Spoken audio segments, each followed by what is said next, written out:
오늘 주신 하나님의 말씀은 역대하 18장 28절에서 19장 3절까지의 말씀입니다. 제가 33절과 34절 읽도록 하겠습니다. 한 사람이 무심코 활을 당겨 이스라엘 왕의 갑옷 솔기를 쏜지라. 왕이 그의 병거 모는 자에게 이르되 내가 부상하였으니 내 손을 돌려 나를 진중에서 나가게 하라 하였으나 이날의 전쟁이 맹렬하였으므로 이스라엘 왕이 병거에서 겨우 지탱하며 저녁 때까지 아람 사람을 막다가 해가 질 즈음에 죽었더라. 아멘.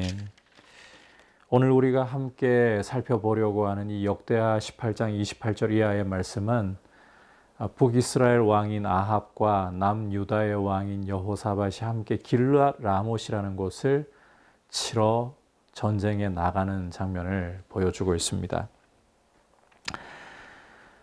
이 전쟁에 나가면서 29절 말씀을 보시면 이스라엘 왕인 아합이 여호사밧에게 남쪽 유다의 왕인 여호사밧에게 어떤 제안을 하느냐. 나는 변장하고 전쟁터로 들어가려 하노니 당신은 왕복을 입으소서.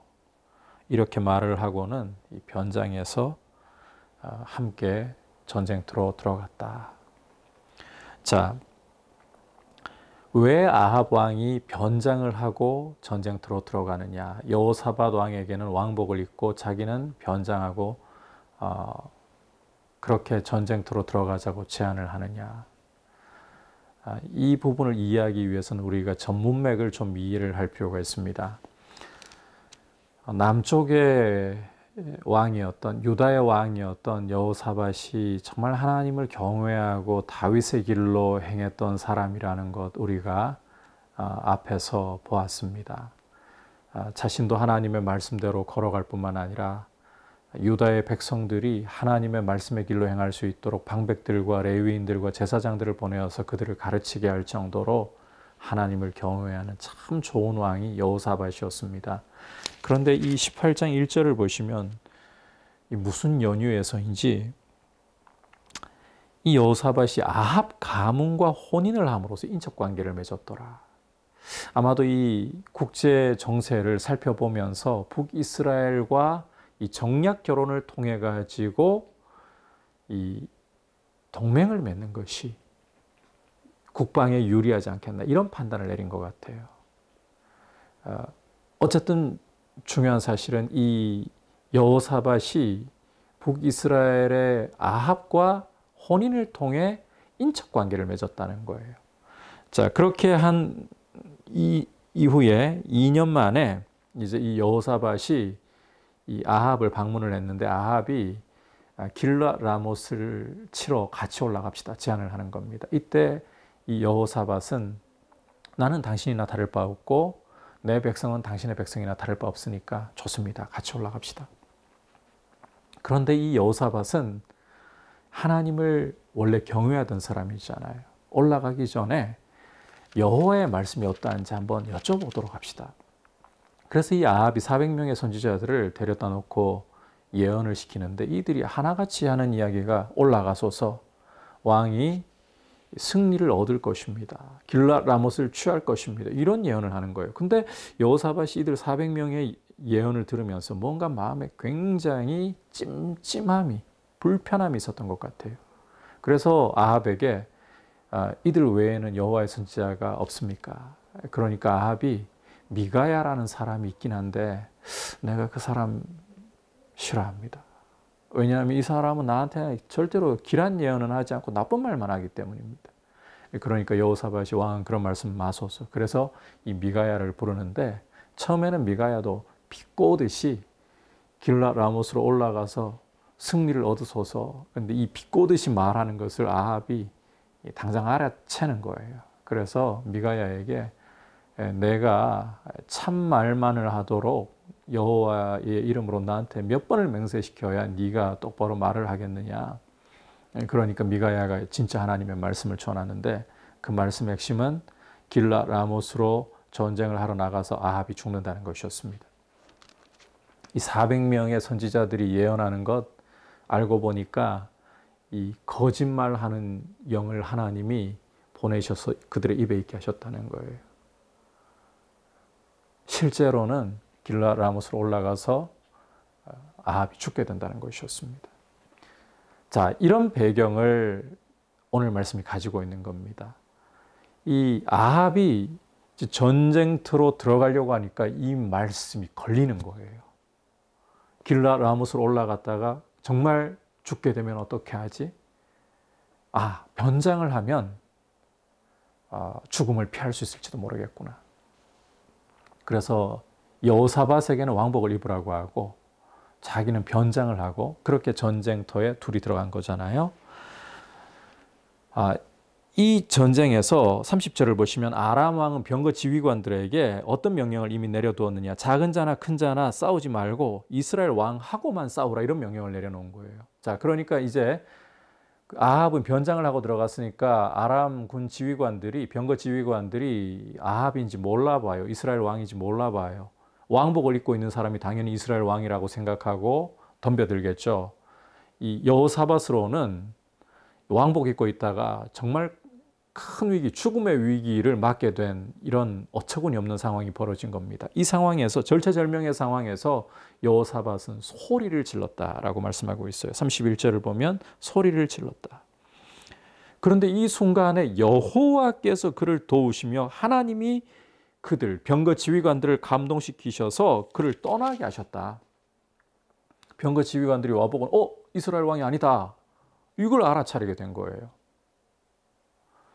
떠나가 버리게 되었다. 그런데 이게 여호사밧이 부르짖을 때 하나님이 도와주셨기 때문에 일어난 일이라는 겁니다.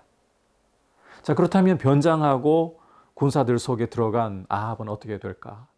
변장했으니까 이스라엘 왕인지 모르니까 그러면 이제 피할 수 있을까? 죽음을 피할 수 있을까? 자, 33절을 읽어보시면 한 사람이 무심코, 의도한 것도 아니에요. 이스라엘 왕이라고 생각하고 이 화살을 쏘려고 한 게 아니에요. 그냥 무심코 이스라엘 병사 중에 한 명이라도 더 죽이자, 이런 생각으로 그냥 당긴 화살이었겠죠. 그렇게 활을 당겨가지고 화살을 쏘았는데 이 화살이 하필 누구의 갑옷 솔기를 뚫어버렸느냐? 이스라엘 왕 아합의 갑옷 솔기를 뚫어버린 겁니다. 부상을 당한 거예요.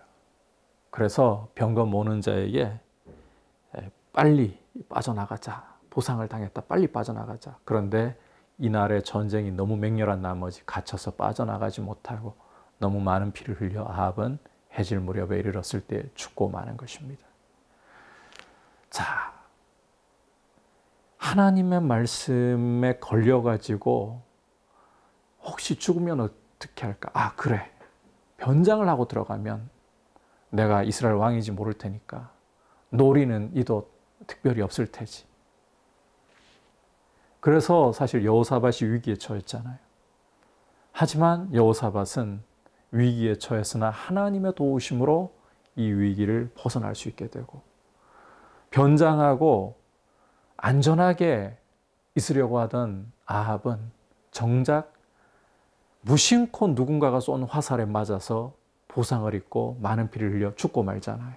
이걸 보면 하나님의 눈을 피할 수 있는 사람은 없다는 거예요.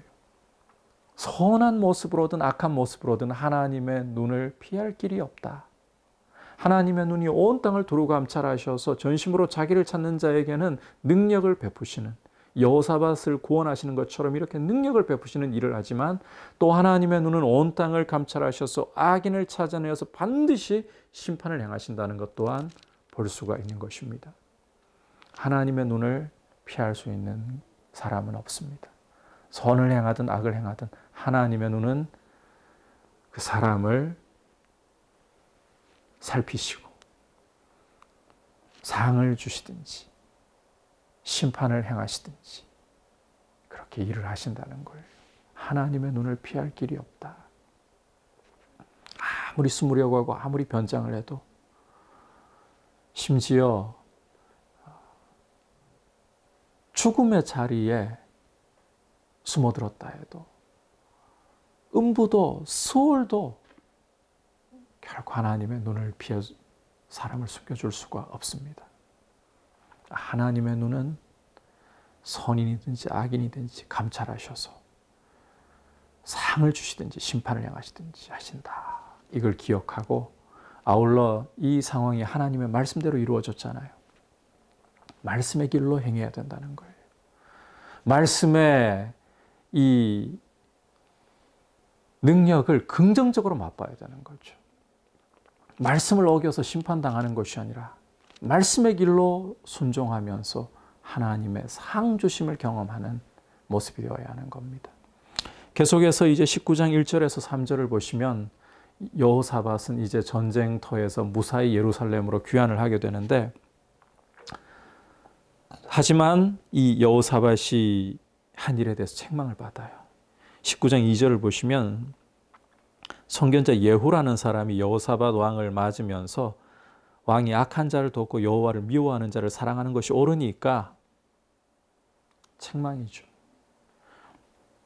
그러므로 여호와께로부터 진노하심이 왕에게 임하리이다. 하지만 선한 일도 있기 때문에 하나님이 이것도 잊어버리지는 않으십니다. 왕이 아세라 목상들을 이 땅에서 없애고 마음을 기울여 하나님을 찾았던 것, 이것 하나님이 잊어버리지 않으십니다. 여호사밧의 경우 하나님이 미워하시는 자를 사랑한 것, 이게 아합과 이 혼인을 통해 인척 관계를 맺고 아합의 길을 따랐던 게 큰 실책이었습니다. 하나님 보시기에 큰 잘못이었습니다. 구원해 주셨으나 책망받을 일이었다는 거예요. 우리가 믿는 성도로서 하나님 미워하시는 것을 미워할 줄 알아야 합니다. 이 세상이나 세상에 속한 것을 사랑하지 말라고 하셨습니다. 성도는 하나님이냐 세상이냐 이 사이에서 이 양다리 걸치고 있을 수가 없어요. 하나님을 사랑하고 세상으로부터 등을 돌려야 돼요. 세상이나 이 세상에 있는 것들은 육신의 정욕과 안목의 정욕과 이생의 자랑에서부터 나오는 것들이고 하나님이 미워하시는 것들입니다. 마귀의 지배 영역 아래 있는 것입니다. 이것을 사랑해서는 안 됩니다. 전심으로 하나님을 사랑하고 하나님을 기쁘시게 하는 길을 걸어가야 합니다. 우리가 하나님을 정말 사랑하려고 하는가, 이런 갈망이 있는가를 돌아보고 더욱 주님을 사랑할 수 있기를 축복합니다. 이제 말씀을 생각하면서 함께 기도하겠습니다. 하나님의 눈을 피할 수 있는 사람은 없습니다. 선을 행하든 악을 행하든 하나님의 불꽃 같은 눈동자 앞에 있다는 것 기억하고 하나님의 시선 앞에서 하나님을 경외하고 선을 행하는 길로 걸어가게 하시되, 말씀이 반드시 이루어짐으로 말씀의 길로 하나님의 상급을 받는 길로 걸어가게 하시고, 하나님 미워하시는 것 나도 미워하게 해주십시오. 그리고 두 번째로는 코로나 상황이 참 좋지 못합니다. 주님께서 바이러스를 제어해 주시고 또 수능을 앞에 두고 있는 우리 수험생들 보호해 주셔서 그동안 손이 수고한 것 헛되지 않도록 열매를 잘 거둘 수 있도록 도와주시고 믿음의 복을 누리게 도와주옵소서. 기도하겠습니다. 하나님 아버지, 오늘 말씀을 통해서 하나님의 눈을 피할 수 있는 사람은 아무도 없다는 것 보았습니다. 선으로든 악으로든 하나님의 불꽃 같은 시선 앞에 있으며 선을 행하는 이들에게는 하나님이 도와주시고 구원해 주시고 상급을 주시고 악을 행하는 이들에게는 심판을 주신다는 것 똑똑히 보았습니다.